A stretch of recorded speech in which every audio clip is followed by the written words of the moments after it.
Mapagpalang araw sa ating lahat. Ako ang inyong lingkod, Elijah Pojan Valdez. Welcome sa ating daily devotions. Ang ating verse for today ay nasa ikalawang mga hari. Chapter 19, verse 14. Sinasabi dito na, nang makuha ni Hezekiah ang sulat mula sa mensahero, binasa niya ito. Pumunta siya sa templo ng Panginoon at inilipag ang sulat sa presensya ng Panginoon. Para maunawaan kung ano ang ibig sabihin ng pananatilihin ng Diyos sa sakdal na kapayapaan, dapat natin suriin ang kalikasan ng kapayapaan ng Diyos, ang mga kondisyon kung saan ibinibigay niya ito sa atin.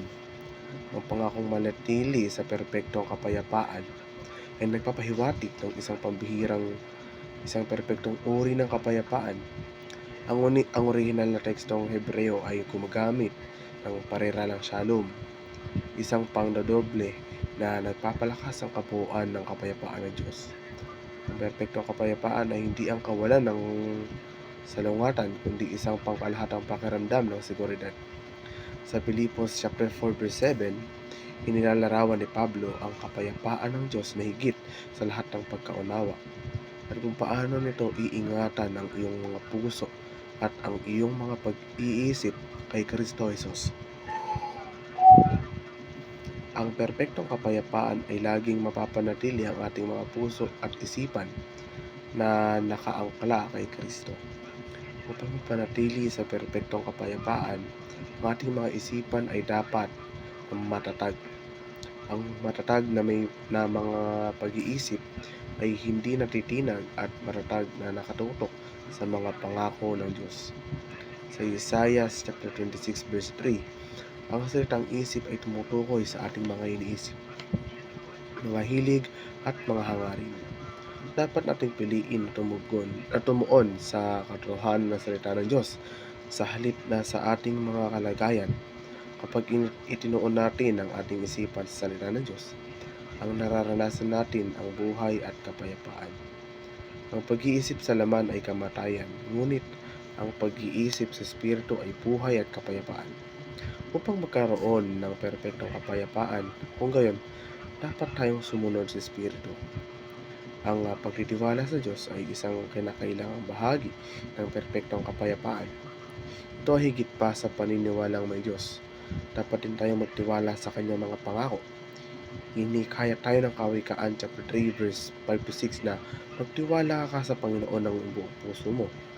Huwag kang manalig sa iyong sariling kaunawaan. Sa lahat ng iyong mga lakad ay kikilalanin mo siya at kanyang itutuwid ang iyong mga landas. Dapat nating isuko ang ating mga alalahanin, takot at pagkabalisa sa Diyos. Sa paniniwalang siya ay handa at kayang magbigay ng perpektong kapayapaan. Ito ay araw-araw na desisyon sa ating bahagi. Ang pangako ng Diyos na panatilihin tayo sa perpektong kapayapaan ay hindi batay sa panlabas na mga pangyayari. Ito ay isang pangako na nananatiling matatag sa kabila ng pagbabagsak ng mga alon ng buhay. Ang natapos na gawain ni Jesus sa krus ay ang batayan ng ating perpektong kapayapaan. Ang perpektong kapayapaan ay konektado din sa katwiran. Sinasabi ng Isaiah chapter 32 verse 17 na ang bunga ng katwiran ay magiging kapayapaan, at ang bunga ng katwiran, katahimikan at pagtiwala magpakailanman. Ang ibinilang sa katwiran ni Kristo ay nagbubunga ng kapayapaan bilang natural na resulta nito. Kapag namumuhay tayo ayon sa katwiran ng Diyos, pupunuin ng kanyang kapayapaan ang ating isipan, kaluluwa at puso.